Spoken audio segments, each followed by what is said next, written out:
All right, welcome back to the Odisha Design Week. Next up, we have a speaker from the home state of Odisha. Soumyendu Ray is the founding director of the School of Architecture and Planning, KIIT University. Previously, he was the Dean of Architecture at the Biju Patnaik University of Technology in Odisha. He also founded the firm Bastukar in 1985, which is one of the most respected firms in architecture, planning, and urban design in Odisha and all over India. He's also the author of a book called Odisha, an Architectural Odyssey. Soumyendu, you have 45 minutes for your presentation, followed by a Q&A with the audience. Over to you. You need to unmute Soumyendu first. Thank you, Sureshji. Thank you, Pareshji. Distinguished guests, ladies and gentlemen. So, topic I wish to talk is living with layers. I want to share Bhubaneswar experience. Before I speak on my topic, I congratulate Pareshji and the team for making Odisha Design Week a very wonderful platform, a platform to interrogate, a platform to dismantle the archaic, to a platform to create systematic or induce systematic change and reorder which is otherwise old, inappropriate, and reorder our reality. So that I will straight go to my topic. The topic is living with layers, Bhubaneswar experience. Can I have the visuals?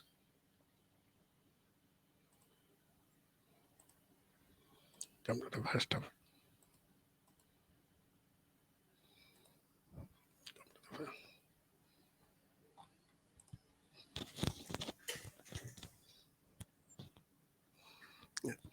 So the topic I wish to talk about living with layers.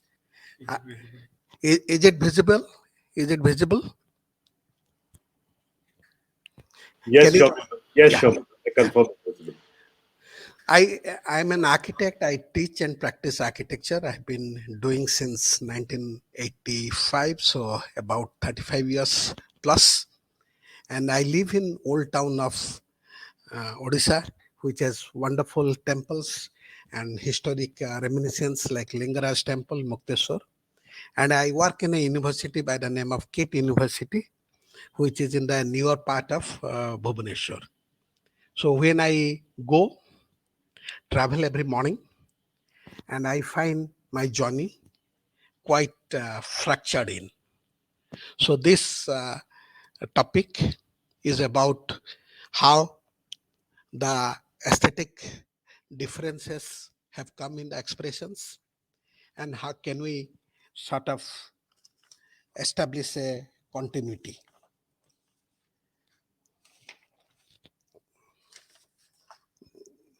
This one.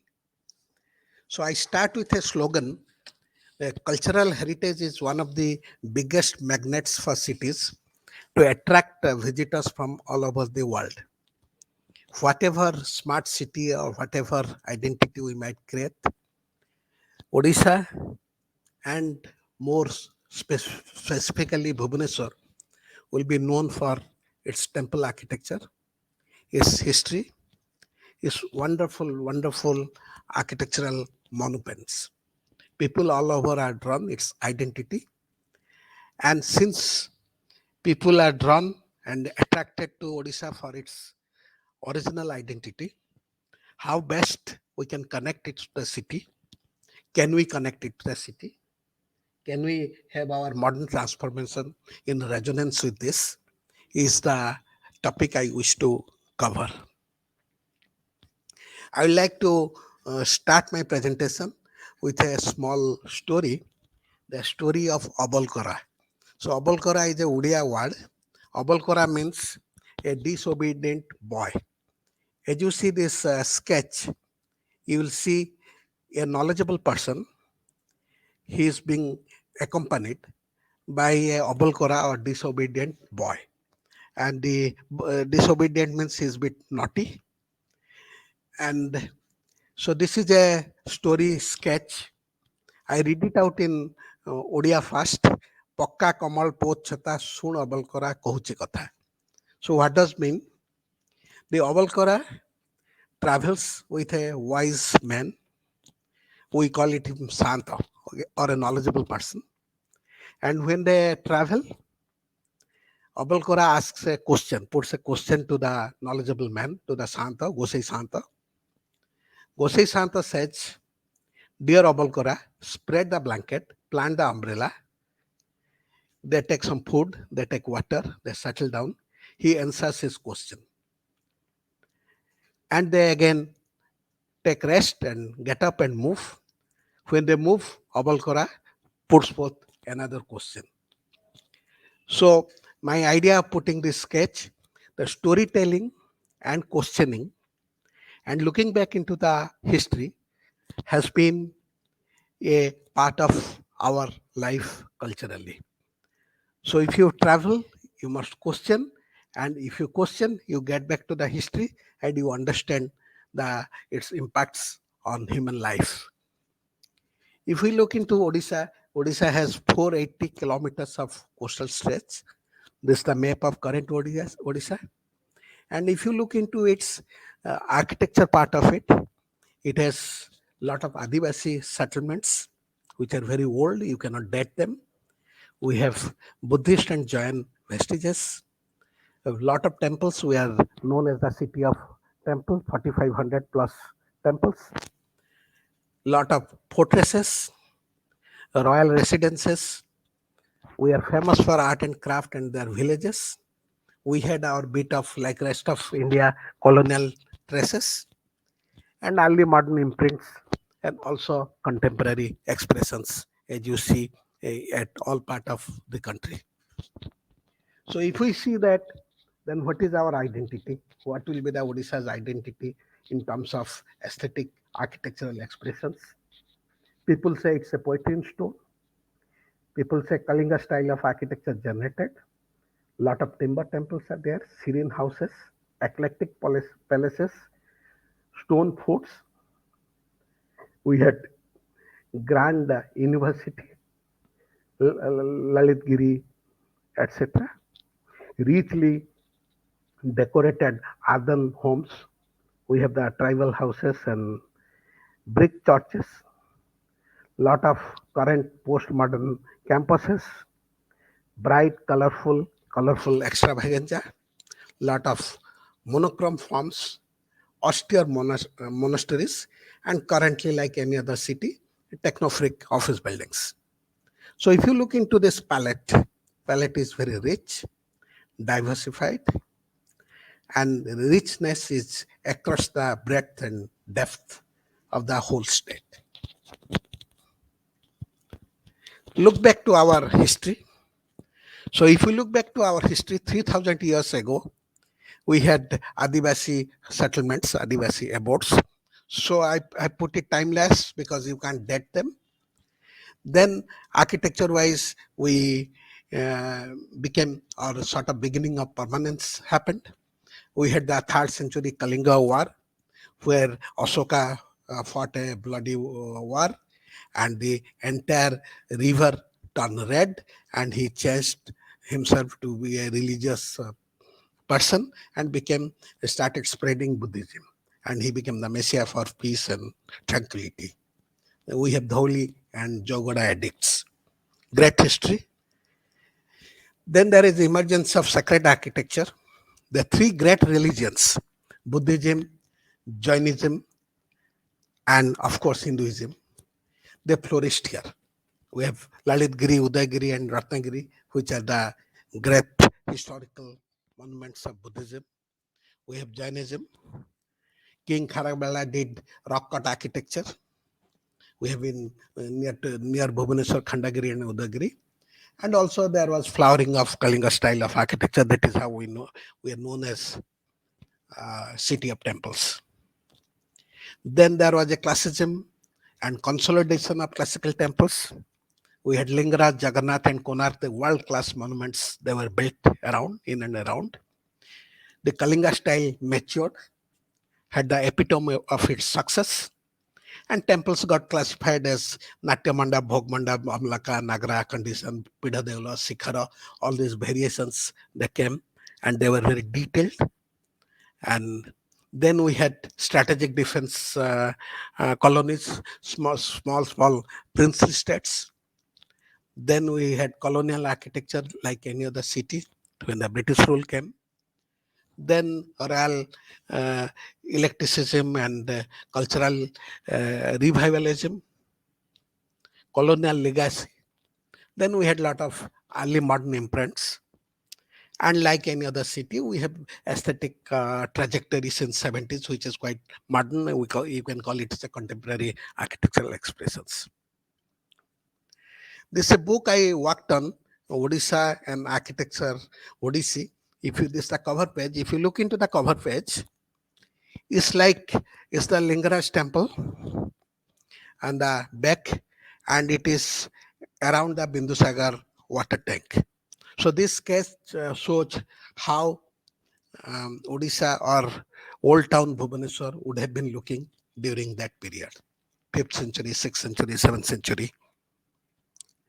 So if we have such a rich background, I take the courage to put this statement. If India lives in several centuries, Bhubaneswar lives in many millennia. Not only it lives, it is diverse, it is pure, it is plural. Plural in the sense we had three major religions, Hinduism, Jainism, and Buddhism. They flourished here. So if we look into the identity of Bhubaneswar, the history stretches back over 2000 years. So rich, very rich. It is the ancient capital of Kalinga. Look at the powerful statements associated with the city, known as the city of temples, named after uh, three Bhubaneswar or Brahma, Vishnu, and Maheshwar, Lord of Three Worlds. And it preserves 500, at least 500 of India's finest temples. Such a wonderful identity associated to the city. It has the mythological reference to epigraphic sources and known as Saiva Pitha or Siva Pitha, and also known as Ekamra Khetra. We call it a Ekamra Khetra. So I try to talk about living with layers. When you talk about layer, the one thing that comes to your mind is an onion, because onions you can peel the layers very well. So let's say our life is an onion, and now let us peel the onion layer by layer. So if we cut the onion, this is a cross section.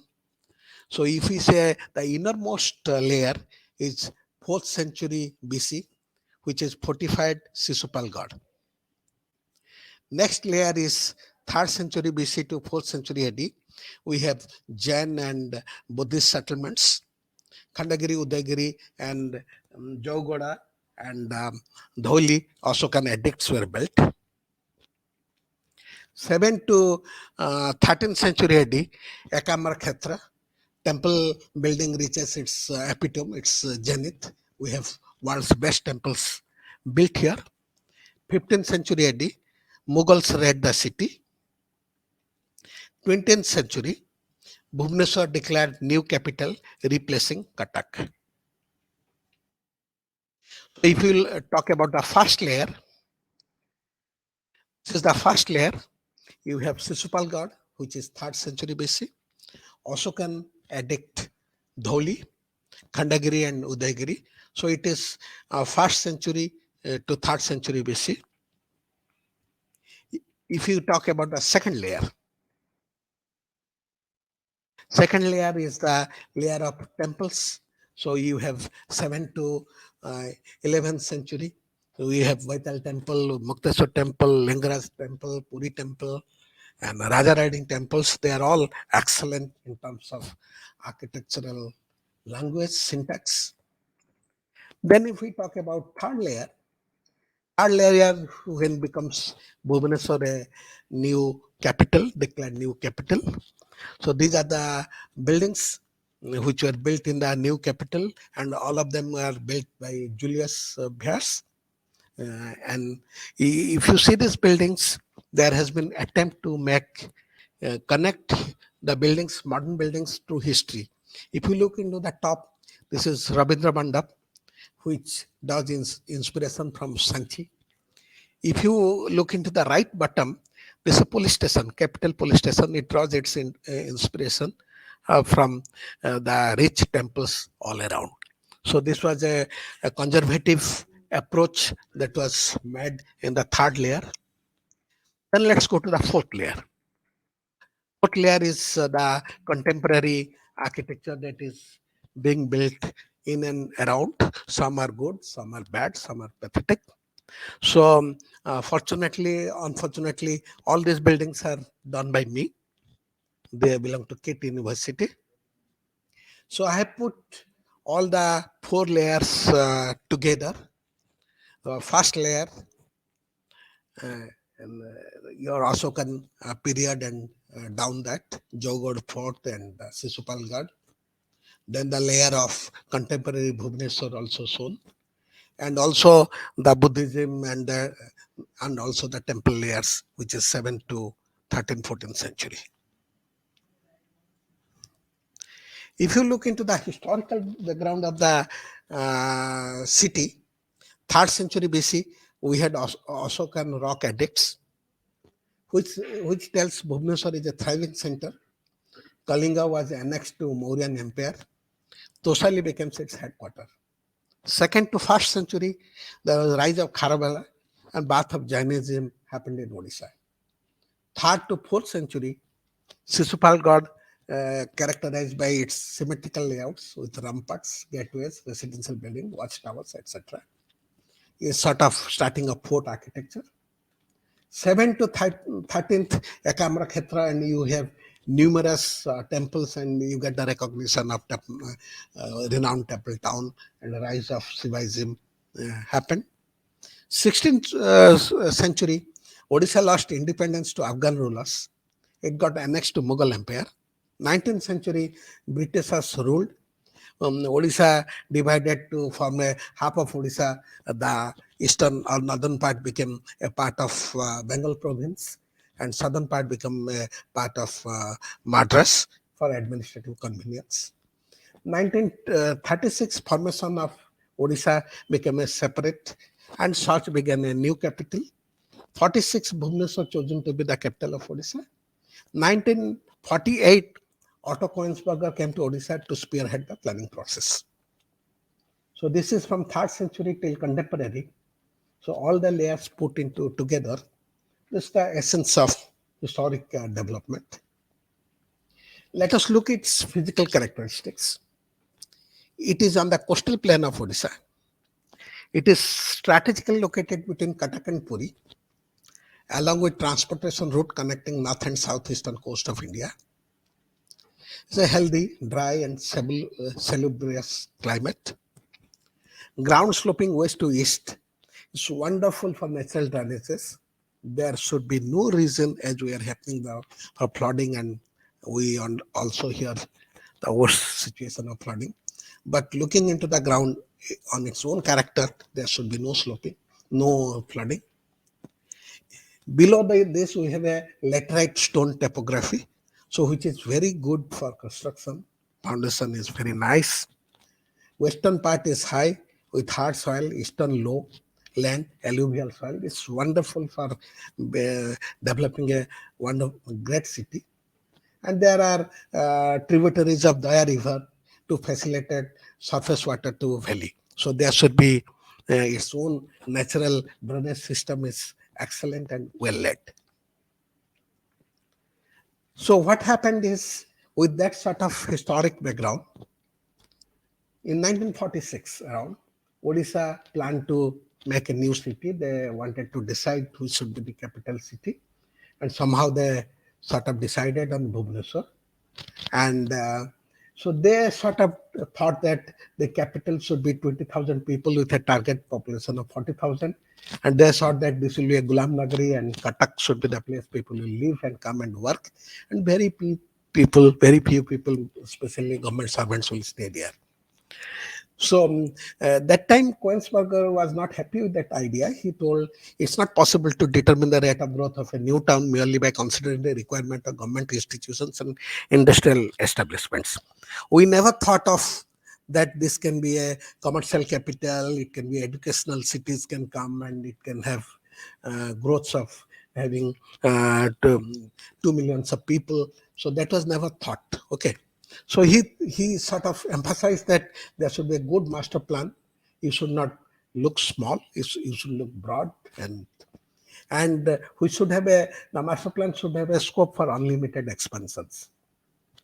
And so he wanted to link all peripheral areas, Katak, Chaudhar, etc., to have a very healthy structure which will have a great scope of expansion.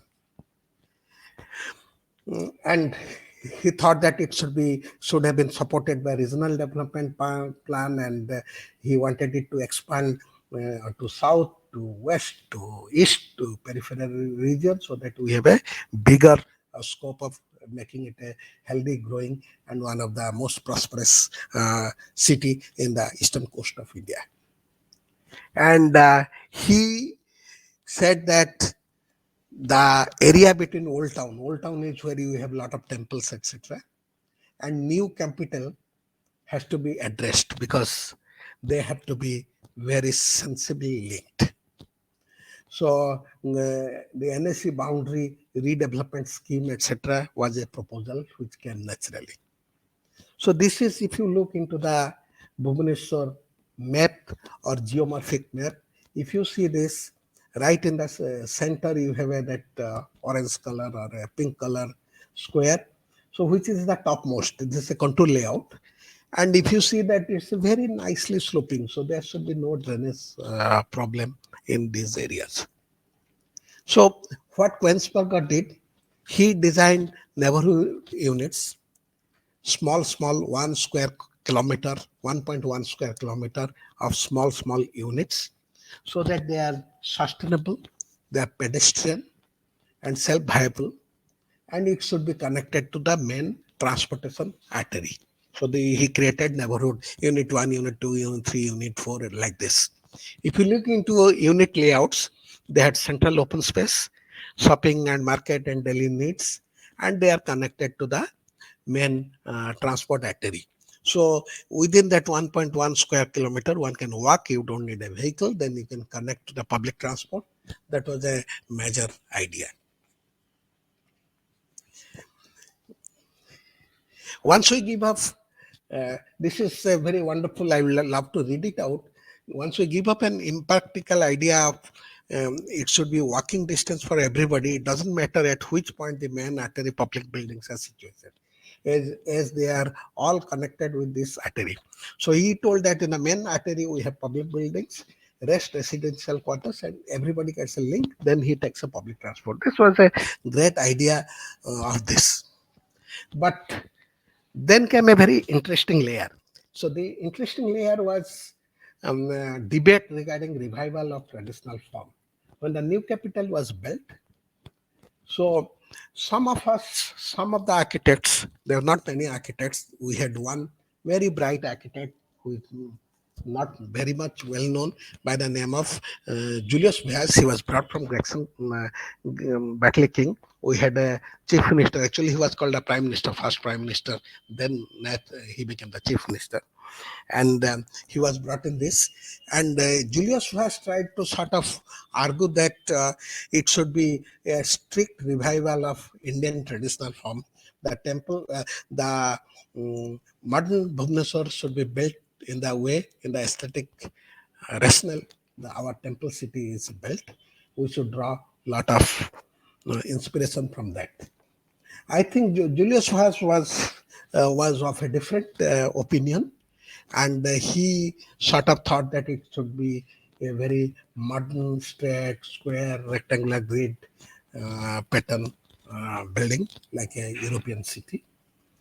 So this is some of our villages where your roads become the center of activity. This is Raghuraspur village where you get the best of Patachitra paintings, best of dancers.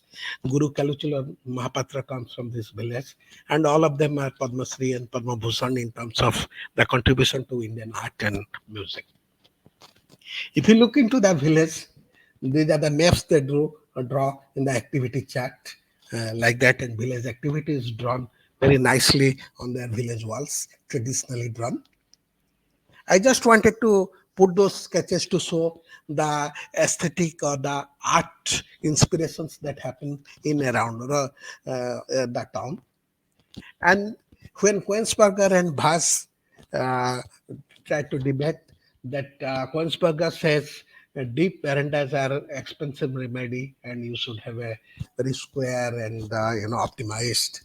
But Bhaas was that you should have more of Indian and houses, and there was a conflict in ideas, and the conflict was overruled by Governor Asaf Ali, and he said that architecture of new capital should conform to the ancient art of Odisha. I think that was a very wonderful thing. But what happened is, because we had a planner who was a European, Koensberger, he is known for great sense of climate because he is the authority in tropical buildings and climates. So we had a planning which was very smart and contemporary, and we had a architecture which was sensitive to temples. I think both climatology and conservation happened as a at the starting of the start. So this is some of the Julius Vaz building, which tries to draw a lot of inspiration from Buddhist architecture that was there. It is inspired by Chaitya halls. This is Rabindra Mandap. We have the main things. And here, it tried to, this is a museum building which draws a lot of natural northeast lights so that you have uniform light from the northeast directions. This is the secretary building, and below we have the Bhuvneshwar temple. We have the capital police station, the first police station, which looks like a temple, and it was inspired by temple architecture. This is the market building that was built in 1950, which also draws very smart interpretation of Odishan temples in a contextual, in a contemporary manner. So, but as the city got built, as we relook, we find that there are certain building reality challenges happen. Actually, incorporation of old town and new town could never happen. It has not been happened, and that gap exists. It couldn't have a symbiotic development with Katak. Katak developed its own way. Bhubaneswar developed. Now they are connected because of physical expenses. So Odishan villages were originally linear, but they never happened, and they were modified wrongly. There could have been a better density control and hierarchy. And we completely departed from traditional housing practices as we built the government colonies. There was no acceptance of vernacular materials and building practices in the last case. So these are the some things. Now I want to add a fresh layer to the my argument. The fresh layer is Bhubaneswar is a prominent city in Chennai to China coast. It is India's gate to Southeast Asia because Ashokan War was there, and a lot of people, Buddhism did spread from here to enter Southeast Asia. And so it is a, if we try to have Southeast Asia, the sole unifying factor is Buddhism. And if we have a connect with Southeast Asia, I think Bhubaneswar becomes a cultural connect and the get to Buddhism to India. This is a very wonderful sketch how stupa architecture came to Odisha and to India. The two businessmen from Kalinga, they went to Bodh Gaya. So Buddha was meditating under a Bodhi tree. They sought Buddha's blessings, offered him some food. Buddha took out a hair from his head and gave them. They came back to Odisha. No bank lockers. Lord Buddha's hair, very prestigious, very precious. They built a stupa. There was no locker. There was no treasury. They built a stupa and put the Buddha's hair inside it. That is how the stupa architecture kept Odisha and went all over the country. The another layer is we have a 480 kilometers of coastal stretch, and if we look into our peripheries, both India and outside, the coastal, Myanmar, Laos, Sri Lanka, Vietnam, Cambodia, they have wonderful, wonderful vernacular expressions. So maybe Indian coastal architecture needs a expression which has been better managed by Southeast Asia, but somehow our architecture gets inspired current ones by either United States of America or North India. But we are rice-eating people, we are coastal people, we have a 480 kilometers of stretch. So our architecture should be like what Geoffrey Baba is building in Sri Lanka, because it has to be warm. Our climate is warm, humid, and tropical, and good natural ventilation should be the order of our housing, and use of vernacular traditional courtyard houses should be done into this. So this is a inspiration which could be aesthetic relevance, could be drawn from Southeast Asia. That's a aesthetic resemblance and coherence that could have been done. As a part, I also teach as a part. Some of my students did a study in the coastal stretch. They divided Odisha into four parts from north to south. And as you divide four parts, more you go to Andhra Pradesh in one area and other one to West Bengal, the architecture character is very different. So architecture is very local. If you look into the housing and public scale, it's very, very local. And when we talk about this local architecture, we try to sort of talk about this is architecture style which got captured by Larry Baker. And Larry Baker, many of you might know that Larry Baker, after his studies in Europe, he was going through to Japan, through India. He came across Mahatma Gandhi, and Mahatma Gandhi used to say that if you want to be a change, you want to see a change, be a change within. And that changed the life of Larry Baker. And once Larry Baker asked Mahatma Gandhi that suppose you want to build a Indian village, what should be the architecture? Gandhiji told that the architecture of Indian villages should be very local, and please see to that you do not draw a workman, you do not draw a material which is more than 5 kilometers away, even the flora and fauna. So that's the ecosystem. Larry Becker thought Mahatma Gandhi is a politician, so he's talking impossible things. But at his when he turned 80, he wrote, he spoke to Gautam Bhatia, and Gautam Bhatia wrote about him on his book. Then Larry Becker realized how true was Mahatma Gandhi. So if we talk about a good Indian architecture, I think Hind Swaraj gives us a lot of insight into planning and architecture. That should be a Bible. So, so the question comes, can architecture coexist with traditional architecture? Can now modern architecture coexist with traditional architecture? So my opinion is contemporary is not a style, it's an attitude towards style. So this, if we talk about traditional rich Odisha, it can be done two ways. Either you can do traditional materials with modern techniques, or modern materials with traditional techniques. But somehow I believe that our architecture in India must be very contextual, and it should be in continuation with its diverse traditional architectural style. That must be there. So next, some of my buildings, which I tried to sort of connect to the history and connect to the how we locally build and modernized and make a contemporary expression. If you look into the left, these are the houses we build in Baleswar and northern districts. They have a, we call it a dochati house or double layer roof. So when I built a international school, I tried to take same because it ventilates and hot air goes up and ventilates. It's very nice situation. So when we built the Kis Adani International School, so we built it in Mayurbhanj. Mayurbhanj, where a lot of Santal community, Santal are the tribals. They're very bright, colorful, and I remembered uh, dialogue of Mahatma Gandhi with Larry Baker that you should not draw any aesthetics which is beyond 5 kilometers away. So I thought that local aesthetics must be drawn.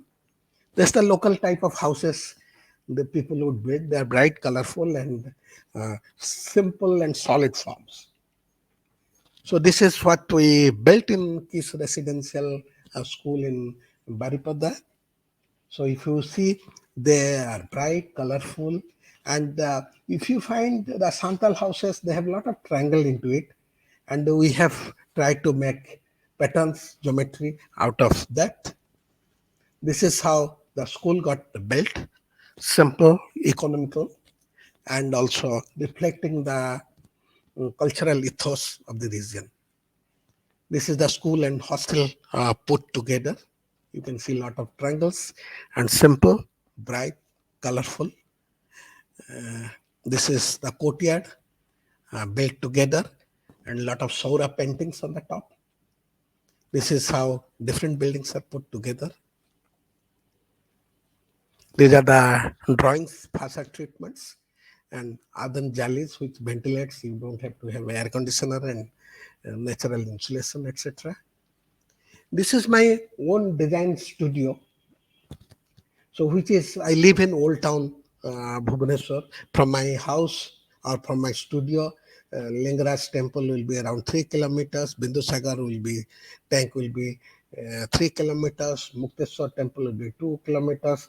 Rajarani will be around 3.5 kilometers. If you live in a place with so much of historic sensitivity, I think the building should connect to its art and history, which resonates all around. So I try to use local artifacts and local traditions into this. Try to create harmony. Try to use patachitra into the and art forms into the buildings.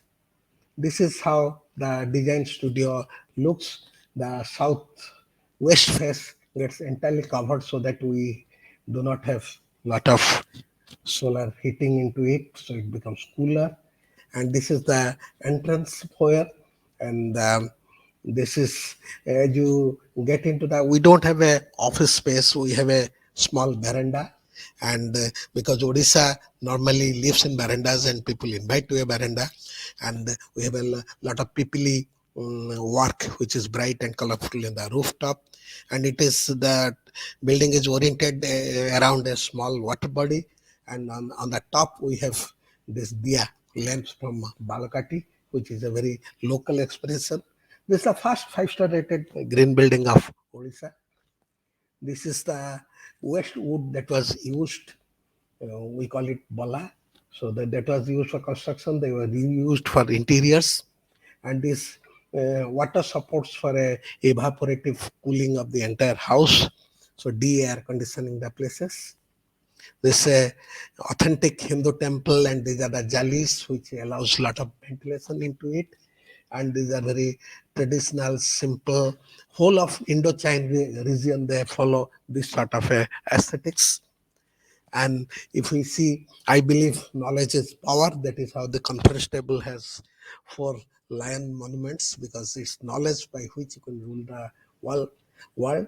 And this is the Navagraha paintings which are put in the ceiling. This is our resource center.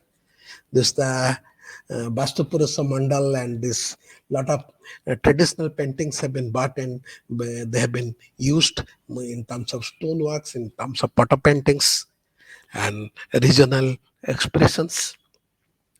This is my next project. I'm trying to do a small research.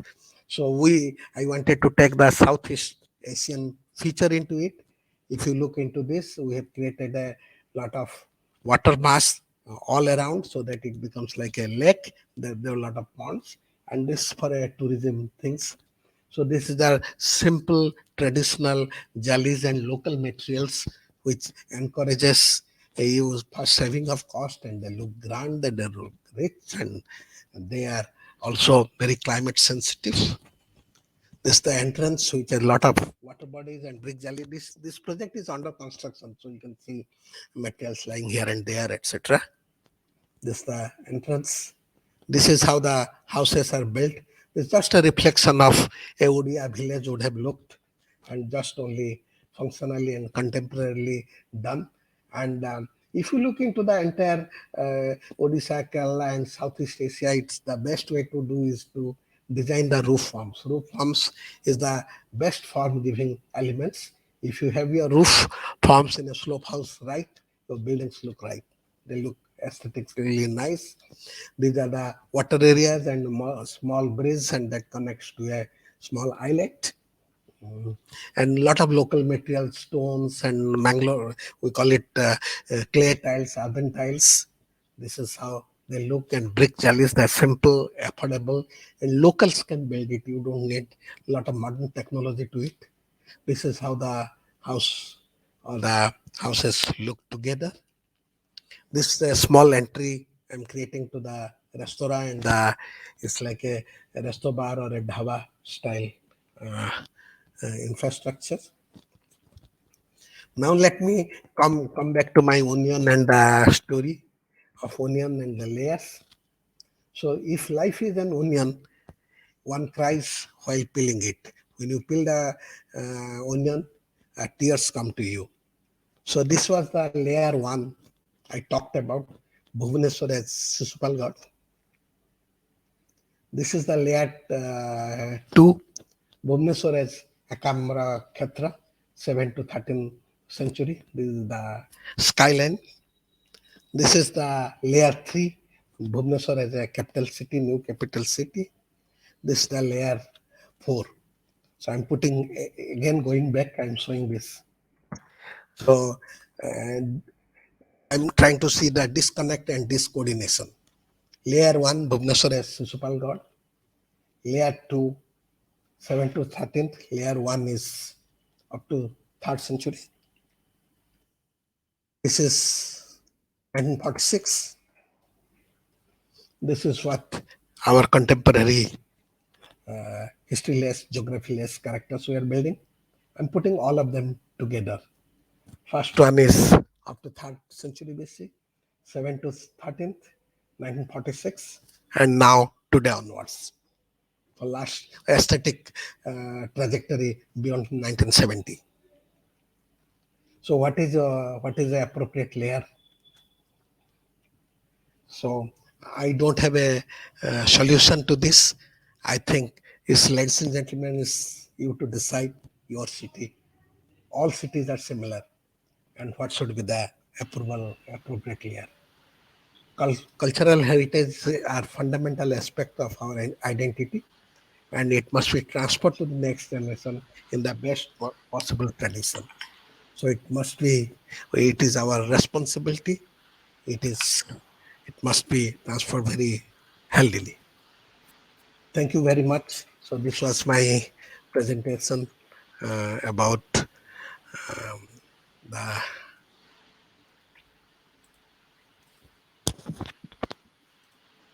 Thank you, Shomindu. The breaking up of a city into these four different layers that you showed was really fascinating. And that last slide where you showed us the drawings of all four layers is a fascinating way to deconstruct a city. My question to you is this: suppose you and I were sitting 100 years from today, what new layers to Bhubaneswar would we be unpeeling? 50 to 100 years from today? Um, I will, you see, technology will change, science will change, the people's aspirations will change. But our contemporary expressions or futuristic expressions should have a cultural connect with the past. So we must build tomorrow, which becomes a heritage of tomorrow, which has some connection with the past and talks about history. If you look into the Indian cities today, your Chennai, your Bhubaneswar, your Banaras, they all look same, which never happened in the past. If you look into the past historical cities, Varanasi had a character. Kerala somehow maintains some of its buildings, not the modern ones. Yes, so I think the history or the city-centric or the place-centric architecture, I think we should be very rational in involving the forms. So that's my point of arguing this. One of the dominant influences in architecture has been modernism, and that's influenced architects around the world. And one could argue that the reason many of our cities started looking similar in the 70s and 80s was due to the influence of modernism. Are we living in a sort of postmodern Indian architectural idiom? Yes, yes, because sometimes what happens that your modern architecture it maligns local ethos. It is sometimes very disturbing, but yes, we can. Why can't we create the modern architecture, which is, if not, you see, what we are trying to do, we are trying to close the door entirely depending on the air conditioning. Why not we work out features, change the materials, but let the styles be, uh, you know, styles should be connecting to what our history speaks. I don't say that you just repeat the same buildings because you see, one person got Padma Bhushan. He unfortunately he passed away. He was a MP of Raghunath Mahapatra. He was the member of Parliament of Rajya Sabha. He just passed away out of COVID. He said, "I want to rebuild Konark Temple." So what a disaster it would have been, if the Konark temple was a architectural, excellence of that particular period. Why should we repeat it? We should have some structure which is marvelous in terms of technology, but it definitely it should reflect the modern aspirations, but it should connect to our place, our location, our thinking, and our living styles. Shaumindu, if you could change one thing about the way architecture is taught in India across all schools in India, if you could introduce one thing into the curriculum, what would that be? You see, when we started teaching in the KIT University, when we built our curriculum, we sort of tried to introduce in Southeast Asian architecture, because if we teach history of architecture, we are teaching what happened in West, but climate wise they are not similar to us. What Thailand is building is very close to us. Even what a portion of China, the Vietnam, the Sri Lanka, they are great religions, that great thinking, and so that sort of a thinking is not being taught. If we have to teach, I think we must teach Asia, more so, and more so coastal Asia, the Indochine region. They built with the whole of Japan built with bamboo and such nice alternative materials, alternative thinking. But we are always either we teach Mughal architecture or European architecture, which are not very relevant to this climatic region. And if we connect it to the from this the entire region, India to China, so the coast has to have its own architectural styles. Shaumindu, thank you very much for being part of Odisha Design Festival. Your presentation was fascinating, and the way you're deconstructing a city into layers is fascinating. I think, sorry, we have one question from one of our audience members. Uh, Priyabrata Sahu asks, every year coastal villages are affected through cyclones and floods. What is your architectural recommendation for coastal houses and village in Odisha? I think This first, it's a very interesting question. Soumyendu, you need to hold your mic up. The audio has gone a Yeah, little. can you hear? Can you hear? Yes, Yeah. yes, go ahead. What has happened is our traditional buildings are not engineered, unfortunately for the cyclone and flood, because they are non-engineered buildings. So they become they become very susceptible and vulnerable to cyclone. So what they're trying to do, you must tie the buildings at all levels. So what you must try to do is tie it up in a lintel level, even it's a stone masonry or a brick masonry, even it's a mud house. Tie them at the plinth level, try them at the lintel level, try them at the roof level. If it's RCC, or if not RCC, with a local stone, um, sort of a lintel or stone beam, that will save many of the houses. We have done in IIT Roorkee, they have done testing through that, they call it a turntable, where you try to simulate the earthquake environment and try to put building right scale models with that actual materials, put it. And it has been proved that if the buildings which are tied at corners, at all vulnerable corners, both at horizontal planes and vertical planes, they sustain against earthquake and cyclone. And you are, Mr. Sahu is right, because um, cyclone and flood has become a very regular guest to us. All right, that's one thing. We're just getting started. The questions are coming in a little late. We have another question. Uh, I think this question has already been answered, Hemanta, how the new materials, processes, and technological advancement will impact the layers. When I spoke to Soumyendu about how will we dissect the city a few hundred years from now or 50 years from now, he answered that question already. Soumyendu, thank you very much for Thank joining you. us. Thank you very much. It was wonderful talking. And we wish you all the best with both your education and your research work. Thank you, sir. Thank you so much. Thank you. All right, join us for the final session. Alan Shaw will be here in a few minutes from now. That starts at 6:30 p.m. India time, which is about 8 minutes from now. I'll see you there. Bye, and thank you once again.